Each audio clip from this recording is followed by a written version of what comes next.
नमस्ते, मी वंदना. पुन्हा एकदा माझ्या चॅनलमध्ये तुमचं सगळ्यांचं स्वागत. तर आपण एकाच कस्टमरचे 4-5 ब्लाऊज स्टिच करणार आहोत. तर त्याच्या अगोदर मी तुम्हाला सगळ्या ब्लाऊजची कटिंग दाखवणार. 36 छाती कटर ब्लाऊजमध्ये याची कटिंग आहे. तर सगळ्यात अगोदर मी ब्लाऊज पिसाला पूर्ण प्रेस करून घेतले आणि त्याच्यानंतर मग अस्तर पण प्रेस केलेत. तर आपण याची कटिंग बघणार आहोत. तर सविस्तर माहिती सांगते. हर एक व्हिडिओमध्ये मी तुम्हाला सांगते का तुमच्या काही कमेंट असेल तर कमेंटनुसार पण व्हिडिओ बनवले जातील. तर अगोदर आपण आता अस्तर कटिंग करणार. तर मी तुम्हाला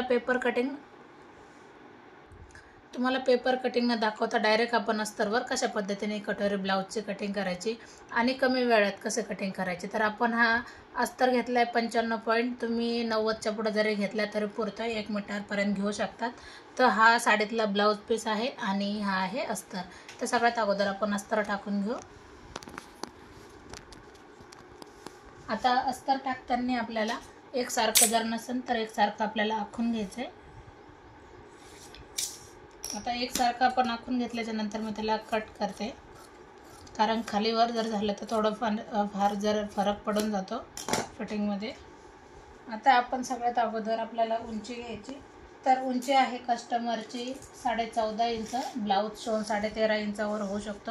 आणि तुम्हाला जर उंचीमध्ये कमी जास्त करायचे तर ते पण तुम्ही करू शकतात. तर तुम्ही बघू शकतात का आपण 14.5वर इथं टेप धरला आहे आणि बघू शकतात इथं आपण एक मार्क करायचं आहे. आता याला एक सरळ आपल्याला लाईन आखून घ्यायची.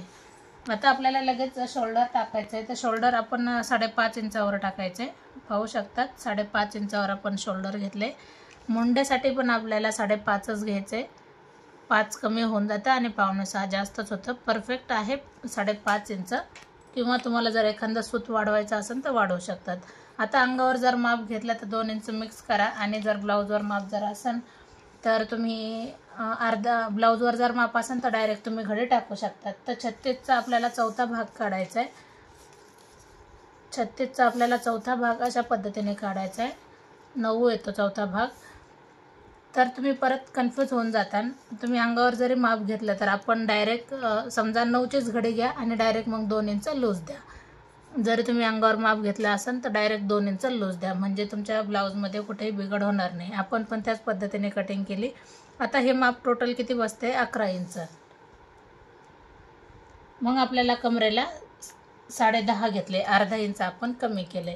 तुमच्याकडे जर कमरेचं माप असेल तर त्यानुसार जरी घेतलं तरी चालते. माझ्याकडे पण आहे, मी तुम्हाला परत एकदा दाखवते. कमर आहे आपलं 31 आणि हे माप एकदम परफेक्ट बसते. तर मग आपण 1.5 इंच आपण इथं मार्क करू आणि नंतर मग आपण अशा पद्धतीने याला लाईन आखून घेऊ. असं जरी माप घेतलं तरी चालते. आता हे माप आणि हे माप याच्यामध्ये आपण अर्धा इंच फक्त कमरेच्या मापात अर्धा इंच कमी केलं. नंतर परत आपण 1.5 इंच पाठीमागं आलो. हे कशासाठी? का आपली फिटिंगची लाईन असेल. आता आपल्याला काय करायचं आहे, बऱ्याच जणांना प्रॉब्लेम येतो का चून येते मोंड्यामध्ये. तर ती न येण्यासाठी आपल्याला अर्धा इंचापेक्षा थोडंसं इथं लाईन द्यायची पाठीमागच्या बाजूने. आणि एक मग आपण मधून अशी लाईन द्यायची परत एकदा. आणि 1.5 इंच आणि 1 इंचावर आपल्याला एक मार्क करायचा आहे. तर आपण हा एक मार्क केला आणि हा एक मार्क केला. आता आपल्याला काय करायचं आहे, याला आकार देऊन घ्यायचा आहे. तर आकार देताना एकदम व्यवस्थित आकार देऊन घ्यायचा आहे अशा पद्धतीने. आणि हा आपला फ्रंट आकार असणार जो आपला. तर हा इथं जरी जॉईंट केला तरी चालते. हा आपला पुढचा आकार आणि हा पाठीमागच्या बाजूचा आकार. आता आपण गळ्याकडे येऊ. तर आपल्याला पुढील गळा घ्यायचा आहे. म्हणजे गळा घ्यायचा आहे आपल्याला 2.25 इंच. 2.25 घ्या, 2.5 घेऊ नका, व्यवस्थित बसून जातं. आणि समोरचा गळा आहे 6.5 इंच. आता वरती 2.25 घेतले तर खाली आपण 2.5 इंच जरी घेतलं तरी चालते. आणि नंतर आपण एक लाईन आखून घ्यायची अशा पद्धतीने. लगेच आपण याला गोलगळा देऊ. आता काय करायचं आहे, आपल्याला बेल्ट उंची घ्यायची. तर बेल्ट उंची आपली 12 इंचावर आली. किंवा तुम्ही खालच्या बाजूने जरी अशा पद्धतीने चेक केलं तर 2.5 इंचावर येते. तर 2.5 इंच पण तुम्ही अशा पद्धतीने घेऊ शकतात. आता हा झाला आपला पाठीमागचा भाग. आपण याच्यामध्ये गळ्यात थोडंसं खाली घेऊ. आपण अगोदर पाठीमागचा भाग काढून घेऊ. 10 इंचावर आपण गळा देऊ आणि 10 इंच आपण इथं बाकीचं जसं आहे तसं आपण याची कटिंग करू. फ्रंटचं मी तुम्हाला पुढं सांगते.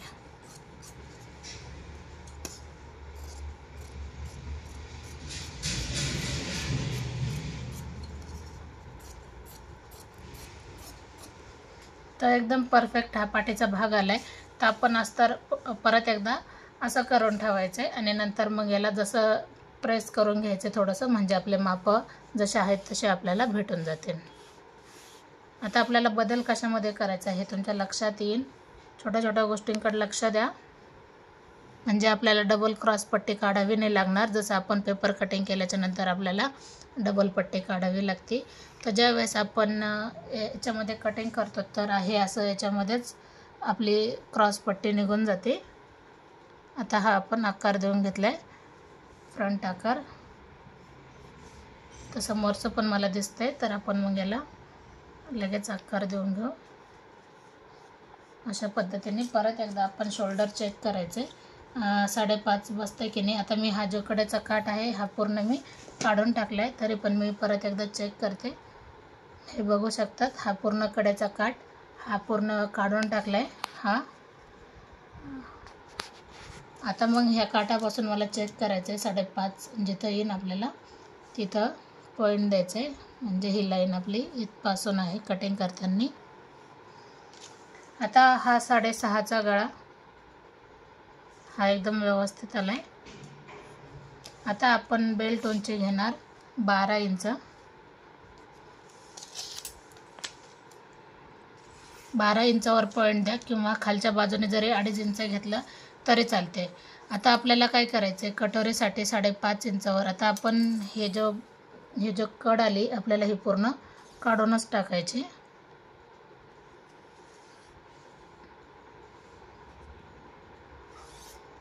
ही पूर्ण आपल्याला काढून टाकायची. तर 5.5 वर आपण कटोरी घेऊया. 5.5च्या मध्ये पण आपल्याला एक पॉईंट द्यायचा. तर आपण टेपला फोल्ड केले. आता हे 5.5ची लाईन आपण वरती घ्यायची थोडीशी सरळ, म्हणजे आपल्याला कटोरी काढायला सोपं पडतं. आणि आता आपल्याला क्रॉस पट्टी वाढवायची गरज नाही, तर म्हणजे वेगळी काढायची गरज नाही, तर आपण याच्यावरच 1 इंच जास्त घेतोय, म्हणजे हीच क्रॉस पट्टी आपल्याला कामा येणार. आता आपण कटोरी इथं वाढवली तर आपल्याला कटोरीला अशा पद्धतीने 1 इंचावर आपण याला आकार देऊ शकतो. कटोरीला बघू शकतात खूप सुंदर याचा आकार येऊन जातो. किंवा असं जरी आपण मोजलं तर 2.5 इंच जिथं आले तिथं जरी घेतलं तरी चालते, म्हणजे आपण पाठीमागच्या भागापासून धरले 2.5 इंच, म्हणजे ही लाईन बरोबर 2.5 इंचावर येऊन गेली. तर आता आपण याची करणार आहोत कटिंग. तर त्याच्या अगोदर आपण क्रॉस पट्टीला थोडासा आकार देऊन घेऊ, म्हणजे आपण 1/2 इंच इथे एक आकार देऊन घेतला आहे. आता याची आपल्याला कटिंग करायची, तर आपण अशी कटिंग करू.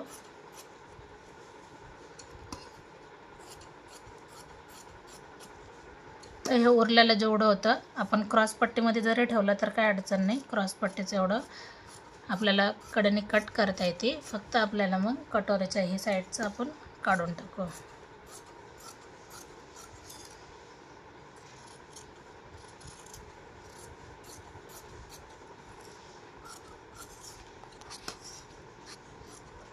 तर आपला फ्रंट भाग होता, तर आपण हा फ्रंट भाग पण कट केला आहे.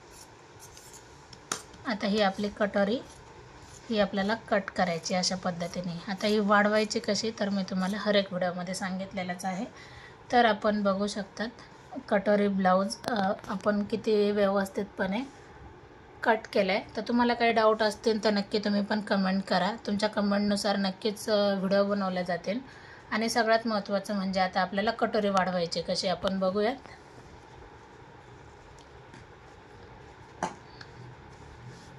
आपण अगोदर आता आपल्याकडं ब्लाऊज पीस थोडासा ॲडजस्ट करायचा होता, म्हणून मग मी पेपरवर तुम्हाला कटिंग दाखवते का याची कटोरी कशी वाढवायची. आणि याच्या अगोदर पण मी हर एक व्हिडिओमध्ये तुम्हाला सांगितले का कटोरी कशा पद्धतीने वाढवल्या जाते. तर आपला जो मेन सेंटर आहे तो पण आपण इथं पॉईंट देऊन घ्यायचा आहे. आता आपल्याला 1.25 इंच ह्या बाजूने कटोरी वाढवायची. 1.25 इंचच वाढवा, 1.5 इंच जास्त मोठी होऊन जाते, मग आपल्याला जोडताना पण जास्तच कटोरी बाहेर निघते, तर तसं व्हायला नको, म्हणून मग आपली कटोरी 1.25 इंच ठीक आहे. आता आपल्याला कटोरीमध्ये नॉर्मल आपण इथं बाहेर निघले, नॉर्मल आले जास्त नाही. ही बाजू इथं जोडली, इथं वरती आपण गोल आकार दिला आणि आकार दिल्याच्या नंतर आपल्याला अशा पद्धतीने याला जोडून घ्यायचं आहे. आता हे झालं. आता खाली किती इंच यायचं तर वरती आपला 1 इंचावर हा पॉईंट आला टक्स पॉईंट. आणि आपण मग नंतर टक्स पॉईंट नाही म्हणता येणार, हा आपला 1 इंचाचा पॉईंट आला. आता इथून पण आपल्याला खाली 1 इंचच कटोरी जास्त घ्यायची आणि नंतर मग आपण याला आकार द्यायचा आहे. तर अशा पद्धतीने ही आपली कटोरी झाली. आता इकडं किती वाढवायचं आहे, 1.5 इंचाचा कटोरी वाढवायचे. तर आपण 3 इंचावर एक पॉईंट दिला म्हणजे इथपासून इकडं 1.5 आणि इथपासून इकडं 1.5 म्हणजे 3 इंचाची आपली कटोरी झाली. आता हा आहे बरोबरचा मधला सेंटर, बरोबर.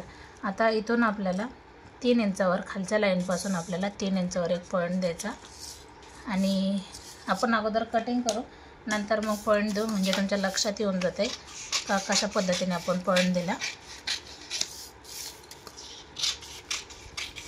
खूप सुंदर याची फिनिशिंग बसते. कटोरी जोडताना कुठंही कमी जास्त होत नाही किंवा आपण कटोरी जोडताना बऱ्याच जणांचा प्रश्न पडतो का कटोरी किंवा कटोरीचा भाग शेजारचा हा कमी जास्त होऊन जातो. तर याच्यामध्ये असं काहीच होत नाही. कमी वेळामध्ये झालेली ही ब्लाऊज कटिंग आहे. आता आपल्याला काय करायचं आहे, आपण शिवताना एवढं तरी कापड गुंतवतो, बरोबर. म्हणजे असं हे जे डॉट डॉट दिले तेवढं तरी कापड गुंतवतो. तर मग आपण इथपर्यंत एक पॉईंट देऊ. तिथपर्यंत पॉईंट दिल्याच्या नंतर आपल्याला 1.5 इंच परत एक पॉईंट द्यायचा इथं आणि 3 इंच आपला इथं राहू शकतो किंवा 2.5 इंच घ्या. 2.5 इंच घेतला तरी परफेक्ट आहे. काही एवढं विशेष नाही, म्हणजे जास्त टक्स पण नाही निघणार आणि काहीच नाही. आणि अशा पद्धतीची आपली फायनल कटोरी 36 छातीची निघून जाते. तर तुम्ही बघू शकतात खूप कमी वेळामध्ये याला फिनिशिंग येऊन जाते आणि हा जो कडेचा भाग अजिबात मोठा होत नाही. व्हिडिओ आवडला तर नक्की लाईक करा, शेअर करा, सबस्क्राईब करायला विसरू नका. आणि मी हेच पॅटर्न सगळं ठेवून मी मेन ब्लाऊज पिसावर पण कटिंग करते. तर पुन्हा भेटू आपण नवीन आणि चांगल्या व्हिडिओमध्ये. तोपर्यंत नमस्ते.